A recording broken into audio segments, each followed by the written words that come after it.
पान ऐसन तोहर पपनी हो बेटी, ऊँची कई तोहर लीला, तोहर सुंदरया बेटी मोरा ना सोहाला।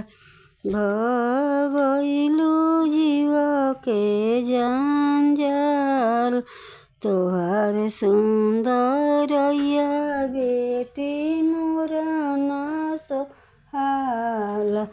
भगइलू जीव के जंजाल, सोनही के दुई गागर ले लियल, झांझर कइलू करेज, बैंक के रुपया बेटी आजुगी नाव।